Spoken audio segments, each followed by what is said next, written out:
Bilasizmi, shunday mashinalar borki, ular haqida uzoq gapirish shart emas. Uning eksteryeri, formasi va tuzilishi sizga hamma narsani namoyon etadi.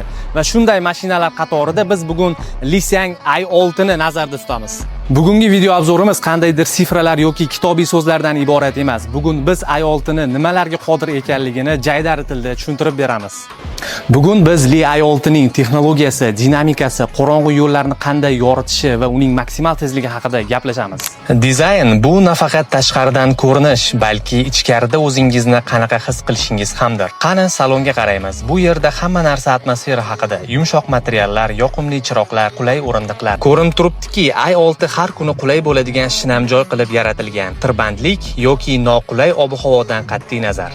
Bugun biz Lixiang i6 avtomobilini test drive'dan o'tkazyapmiz. Shu bilan birgalikda buni yurish masofasini, yurish tezligini bir to'la sinovdan o'tkazib olamiz.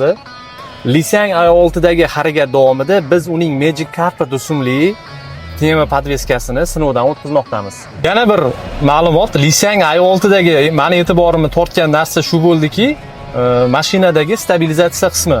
Ya'ni biz notekis yo'llarda ham xuddi tekis yo'lda ketayotgandek taassurot uyg'otyapti mashina. Hozir biz avtomobilning avtopilot funksiyasini birgalikda ishlatib ko'ramiz. Guvohi bo'linglar, mana hozir avtopilot funksiyasi ishga tushdi.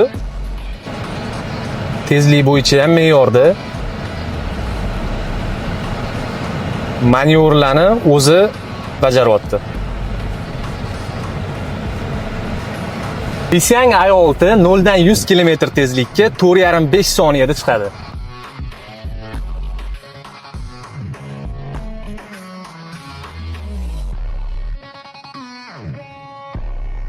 Video obzorimiz sizlarga ma'qul kelgan bo'lsa, izohlarda o'z fikrlaringizni yozib qoldiring. Test drive qilish uchun esa bizning rasmiy dilerlik markazimizga tashrif buyurib, Lixiang i6 ning har xil komplektatsiyadagi modellari bilan birma-bir tanishishingiz mumkin.